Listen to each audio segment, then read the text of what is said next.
হাতে কি সময় খুব অল্প? তাহলে ঝট করে শুনে নিন আজকের এই টলিউডের লেটেস্ট গল্প। জঙ্গলে আজ মজা করতে করতে আচমকাই পথ হারিয়ে ফেলল রাই ও অনির্বাণ জুটি।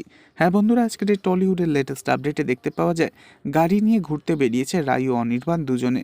অনির্বাণ রাইয়ের চোখের দিকে তাকিয়ে বলে, আমার হাতে স্টিয়ারিং আর পাশেই বসে রয়েছো তুমি, তাহলে কোথাও ঘুরতে যাবো চলো না। তখন রাই প্রশ্ন করে, কোথায় যাবে শুনি। হ্যাঁ, এরপর অনির্বাণ গাড়িটা নিয়ে এসে থামে একটা গভীর জঙ্গলের মধ্যে। তখন রাই তাড়াতাড়ি করে সেই গাড়ির ভিতর থেকে নামে রাস্তায়। মাটির গন্ধ আর চারিদিকে অনেক অনেক গাছপালা দেখে খুশি হয়ে রাই বলে ওঠে, চারিদিকে কি সুন্দর বুনো গন্ধ দেখেছো। এই বলেই রাই জঙ্গলের মধ্যে একা দৌড়তে থাকে আর গাছপালাকে নিজের হাতে ছুঁতে থাকে। আর অনির্বাণ জল খেতে খেতে হাতে বোতল নিয়ে বলে ওঠে, আরে রাই শোনো, দাঁড়াও, আমার কথা শোনো। এরপরই রাইয়ের পিছন পিছন অনির্বাণ দৌড়তে থাকে। তো এই ছিল আজকের এই টলিউডের লেটেস্ট আপডেট। নেক্সট আপডেটের জন্য অবশ্যই সাবস্ক্রাইব করে রাখবেন। ধন্যবাদ।